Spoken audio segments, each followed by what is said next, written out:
రెండు తెలుగు రాష్ట్రాలలో జరిగిన ఉత్తమ చేతివ్రాత పోటీలలో ప్రతిభ కనబర్చిన ఎస్బీ ఎన్ఆర్ఎం పాఠశాల విద్యార్థులు ప్రతిభ కనబర్చి బహుమతులను అందుకున్నట్లు పాఠశాల ప్రిన్సిపల్ ఏరువ రేవతి తెలిపారు. ఆంధ్రప్రదేశ్, తెలంగాణ రాష్ట్రాలలో అక్షర హ్యాండ్ రైటింగ్ అకాడమీ ఆధ్వర్యంలో రాష్ట్ర స్థాయి హ్యాండ్ రైటింగ్ పోటీలను నిర్వహించారు. ఈ పోటీలలో ప్రకాశం జిల్లా కొమరోలుకు చెందిన ఎస్బీ ఎన్ఆర్ఎం ఐడిటి పాఠశాలకు చెందిన విద్యార్థులను ప్రతిభ కనబర్చారు. ఇక రాష్ట్ర స్థాయిలో 7వ తరగతి చదువుతున్న కె భార్గవ శ్రీ నుంచి ప్రతిభ కనబర్చిన ప్రథమ స్థానంలో నిలిచింది. అధిక షేక్ ఆస్మిన్, బి వర్ణిక, ఏ సాత్విక, షేక్ ముస్కాను, కె మానస అనే విద్యార్థులు ప్రతిభ కనబర్చి స్పార్క్ బహుమతులను కైవసం చేసుకున్నారు.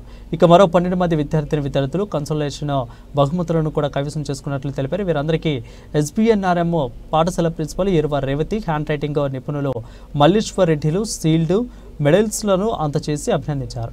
ఇక మంచి చేతివ్రాత తలరాతను సైతం కూడా మారుస్తుందని, ప్రతి ఒక్కరూ చేతివ్రాతను మెరుగుపరుచుకోవాలని ఈ సందర్భంగా కళాశాల ప్రిన్సిపల్ ఏరువ రేవతి తెలిపారు.